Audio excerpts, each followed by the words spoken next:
আশা করি ভালো আছে সবাই। কোষের দিকে 18 পেজ 261 এবং 25 নম্বর প্রশ্ন শুরু করা যাক। সুমিত বাবু একটি তারকে দুটি সমান অংশে কাটলো। তা মনে করো এইটা ছিল তার, দুটো সমান অংশে কেটে দিল। একটি অংশকে বর্গাকার এবং অপর অংশটিকে বৃত্তাকারে বাঁকালো। তাহলে এই যে দুটো তার কাটলো, এর একটা অংশকে বর্গক্ষেত্রাকার করলো এবং একটি অংশকে বৃত্তাকার করলো। এরপর কি বলেছে দেখো, বৃত্তাকার তারটি বর্গাকার তার থেকে 33 বর্গ সেমি বেশি জায়গা নিল। এই যে বৃত্তাকার তারটা যখন তুমি বাঁকিয়ে দিলে, তো আর এই যে বর্গাকার তারটা বাঁকিয়েছ, এর চেয়ে এইটা বৃত্তাকার তারটি বর্গাকার তারটি থেকে 33 সেমি বেশি জায়গা নিল। তাহলে বৃত্তাকার তারটা এর চেয়ে 33 সেমি বেশি জায়গা নিল। তার মানে বুঝতেই পারছো কি বলছে, এর চেয়ে এর ক্ষেত্রফলটা 33 বর্গ সেমি বেশি। তাহলে প্রশ্ন হচ্ছে তারটার দৈর্ঘ্য কত, তারটার প্রকৃত দৈর্ঘ্য কত ছিল, তুমি কি করে পাবে? আমরা একটু বর্ণনা করে বুঝে নিই। তাহলে তুমি দেখো, তোমাকে কোনো কিছুর কোনো মান দেয় নাই, শুধুমাত্র একটা মান দিয়েছে যে এই বর্গাকারের চেয়ে বৃত্তাকারের ক্ষেত্রফলটা 33 বর্গ সেমি বেশি। এর চেয়ে ক্ষেত্রফল 33 বর্গ সেমি বেশি, বর্গ আছে ক্ষেত্রফল বটে বেশি। তাহলে প্রথম থেকে শুরু করা যাক। তুমি আগে দেখো এই দুটোর মধ্যে সিমিলারিটিস কি আছে, মিল কি আছে এর সঙ্গে। এই হলো একটা তার, জাদু দেখাচ্ছে তোমাদের, এটা হচ্ছে একটা তার। এই তারটাকে দুটো সমান ভাগে কাটো, একটা বর্গক্ষেত্রাকার আর একটা বৃত্তাকার বানাও। তাহলে দেখো তারটাকে আমি সমান দুভাগে কাটবো। দুটো তারকে সমান কাটলাম। এই যে দুটো তার হলো, এই একটা তারকে তুমি চার কোণা তৈরি করে দিলে, এটা চার কোণা। আর একটা তারকে তুমি বৃত্তাকার করে দিলে, এটা বৃত্তাকার। এই দুটোর মধ্যে মিল কি আছে? তাহলে মিল আছে এর পরিসীমাটা। নিশ্চয় বুঝতে পারছো, তারটা তো সমান, তার মানে যে বাইরের বেড়াটা সমান, আর কিছু সমান নয়। এই দুটোর মধ্যে বাইরের বেড়াটা সমান, এইটুকু বোঝানোর জন্য আমি দুটো যাই হোক। তাহলে শুরু করছি। এখন তুমি একটা জিনিস মাথায় রাখো যে কি সমানে, এর পরিধি দুটো সমান, এর পরিসীমা যা এরও পরিসীমা তা। আমরা এক কাজ করছি, শুরু কোনখান থেকে করবো অঙ্কটা, পুরো তারটাকে মনে করো এক সেমি, পুরো তারটা মনে করো এক সেমি। তাহলে এইটা কত হবে x/2, এইটা কত হবে x/2, অর্ধেক অর্ধেক। তাহলে প্রথমে আমরা ধরে নিচ্ছি, ধরি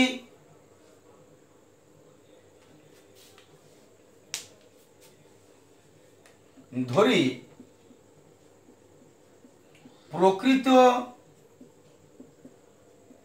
তারের দৈর্ঘ্য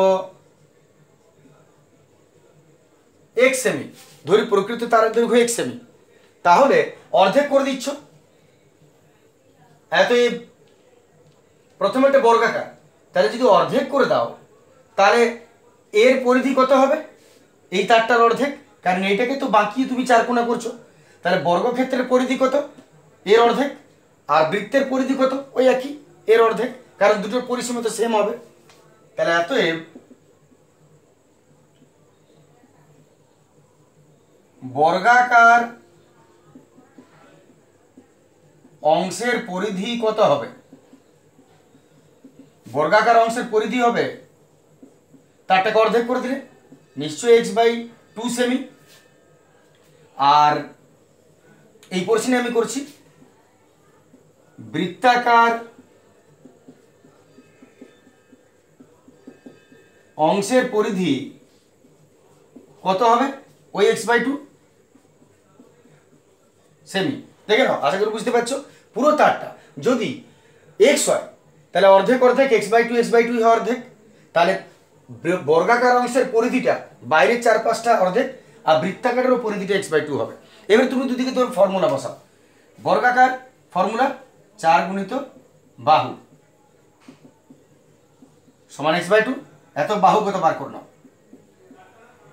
বাহু x/2, 4 নেমে যাবে, x/8 সেমি, এর বাহু বার করে নিলে। এবার এরও তুমি কি বার করবে দেখে নাও। বৃত্তাকার অংশের পরিধি ফর্মুলা 2πr সমান x/2, পাই ভেঙে নিচ্ছি, এত একটু পাই 22/7 আর x/2 এত বার সমান ইন্টু 7 উপরে উঠে গেল, 2/22 নেমে গেল, তাহলে আর সমান x/2 7 উপরে উঠে গেল, 2/22 নেমে গেল। এত আমাদের ফাইনালি আর এর মান দাঁড়ালো 7x বাই 2 দুগুণে 4, 4 দুগুণে 8, 88 সেমি। যাই বেরোলো তুমি রেখে দাও এটাকে। তাহলে তুমি এখান থেকে তুমি বাহু পেয়ে গেলে আর আর পেয়ে গেলে। এর কাজ শেষ। কত সহজ দেখো প্রশ্নটা, এর কাজ শেষ। এইবার তোমাকে কি বলেছে সেটা তুমি দেখো। এইখান থেকে বৃত্তাকার তারটি বর্গাকার তার থেকে 33 বর্গ সেমি বেশি জায়গা নিয়েছে। বৃত্তাকার তারটা বর্গাকারের চেয়ে 33 বর্গ সেমি বেশি জায়গা নিয়েছে। এর চেয়ে এইটা 33 বর্গ সেমি বেশি জায়গা নিয়েছে। তার মানে কি এর চেয়ে ক্ষেত্রফল 33 বেশি। এককটা দেখলে বুঝতে পারবে, বর্গ বলেছে, বর্গ কিসে হয়? ক্ষেত্রফল হয়। তাহলে একই শর্তানুসারে আমরা কি লিখবো? বৃত্তের ক্ষেত্রফল মাইনাস বর্গক্ষেত্রের ক্ষেত্রফল সমান 33। তাহলে আমরা সেটা লিখছি। এতই বৃত্তের ক্ষেত্রফল শর্তানুসারে যেটা দাঁড়াচ্ছে, শর্তানুসারে বৃত্তের ক্ষেত্রফল এটা বড় মাইনাস বর্গক্ষেত্রের ক্ষেত্রফল, মাইনাস বর্গক্ষেত্রের ক্ষেত্রফল সমান বৃত্তের ক্ষেত্রফল মাইনাস বর্গক্ষেত্রের ক্ষেত্রফল সমান কত হবে? সমান 33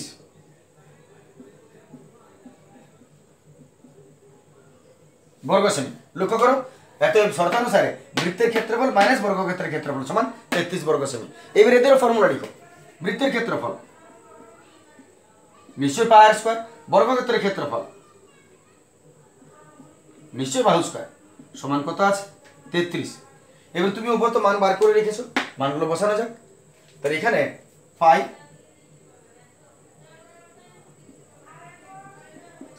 আর এর মান বসিয়ে দিচ্ছি আমরা 7x বাই 88 তার স্কোয়ার মাইনাস বাহু, বাহুর মান বসিয়ে দিচ্ছি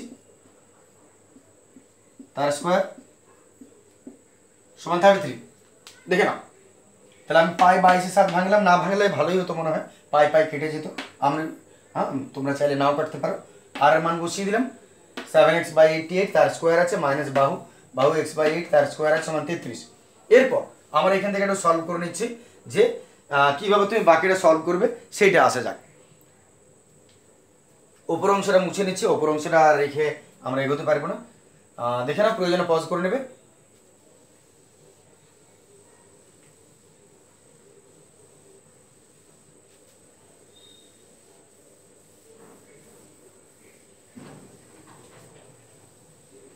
আমার এখান থেকে টানছি, এরপর 22/7 ইন্টু 7 দুটো 7x² আর 88 দুটো মাইনাস x² বাই 8 64। ঠিক আছে তো, দুটো 7 দুটো x দুটো 88 x² আর 64। এটা আমি মুছে দিচ্ছি।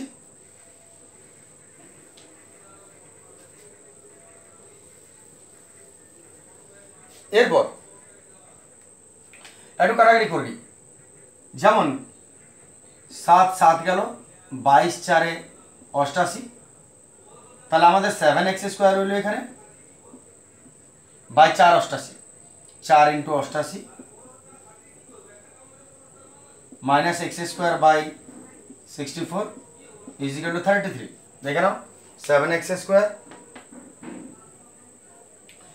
আচ্ছা, আমরা একটু কমন নিয়ে নিতে পারি দুটো থেকে। এখান থেকে যতটা সম্ভব টেনে আমরা কমন নিয়ে নিচ্ছি। আমরা এখান থেকে x² কমন নিয়ে নিলাম আর এখান থেকে 8 কমন নিয়ে নিলাম। দেখো না, x² আর 8 কমন নিয়ে নিচ্ছি, তাহলে আমাদের পড়ে থাকছে কত? যদি আমি এটা আমি প্রথমেই বলে নিই, এটা তোমার ইচ্ছা, তুমি যেমন খুশিভাবে সলভ করে নাও, এটা কোনো অসুবিধা নেই। আমি যেটা ভালো বুঝছি আমি সেইভাবে করছি, তুমি একটা না গুণ করে রসাগু করে দাও, কোনো অসুবিধা নেই সেটা। আমি একটু সহজ করার চেষ্টা করছি, হয় কিনা। এক্স স্কোয়ার দুটোতে টেনে বার করে নিলাম, আর দুটোর থেকে আমার যতদূর মনে হচ্ছে 8ই কমন যাবে, আর 16 যদি কমন যায়, 16 কমন যেতে পারে। 88, 8, 32 কমন চলে যাবে, এটা মনে হচ্ছে 32 কমন চলে যাবে। দেখা যাক কত যাচ্ছে তাহলে। তাহলে এখানে 7 পড়ে রইলো, এক্স স্কোয়ার তো নিয়ে নিচ্ছ, আর যদি 32 এখান থেকে নাও 4, 8 চলে যাবে, এখানে পড়ে রইলো 11 মাইনাস এখানে 1, আর 32 দুগুণে 64। দেখে নাও, আমি 32 কমন নিলাম, তাহলে 32, 11 এটা পড়ে থাকছে। 88 যখন আছে, 8, 11, 88, 8, 4, 32 নিয়ে নিলাম, 11 রইলো, আর 32 দুগুণে 64, 2 রইলো, আর এক্স স্কোয়ার তো বাইরে নিয়ে নিয়েছি। একটু সলভ করে নিই এটাকে। লসাগু 11 দুগুণে 22, ওপর হবে 11 দুগুণে 22, 7 দুগুণে 14, মাইনাস 2, 11, 22, 11 কে 11, 33। এটা 3/22, 33। এতে এক্স স্কোয়ার সমান সব ট্রান্সফার করে নিচ্ছি, 33 ইন্টু 32 22 ওপরে উঠে যাবে, আর নিচে 3 চলে আসবে। দেখে নাও, 32 22 উপরে চলে গেল, 3 নিচে নেমে গেল, এক্স স্কোয়ার সমান বেরিয়ে গেল। একটু সলভ করে নিয়ে যাক। 3, 11, 33, এত হবে এক্স সমান, স্কোয়ার ট্রান্সফার করে দিচ্ছি, এদিকে রুট পেয়ে যাবে, স্কোয়ার ট্রান্সফার করে দিলাম, রুট হয়ে গেল 11 ইন্টু 32, 32কে ভেঙে দাও, 2 16 32, আর 2 11 22, ঠিক আছে। এত হবে এক্স সমান, 2টা 11 একটা 11 হয়ে গেল, 2টা 2 একটা 2 হয়ে গেল, আর 16 বর্গমূল 4 হয়, এত 4 2 8, 8 11 88, এক্স সমান 88। আর এক্সটা কি ধরেছিলে তুমি? এক্সটা তুমি ধরেছিলে পুরো তারটা দৈর্ঘ্য। এতএব তারটির প্রকৃত দৈর্ঘ্য কত ধরেছিলে? এক্স। এতএব আমরা লিখতে পারি তারটির প্রকৃত দৈর্ঘ্য 88 সেন্টিমিটার। তারটির প্রকৃত দৈর্ঘ্য হলো 88 সেন্টিমিটার। একদম প্রথম থেকে বুঝবে, এবং এই যে সলভগুলো যদি তোমার অসুবিধা মনে হয় তুমি নিজের হিসাবে করবে, তোমার ইচ্ছা, এমন নয় যে তোমাকে এরকম করতে হবে, কিন্তু মূল প্রসিডিউরটা এইটা থাকবে। ঠিক আছে, চলে আসছে আমরা পরের প্রশ্ন। আশা করি এটার মধ্যে অসুবিধা হবে না।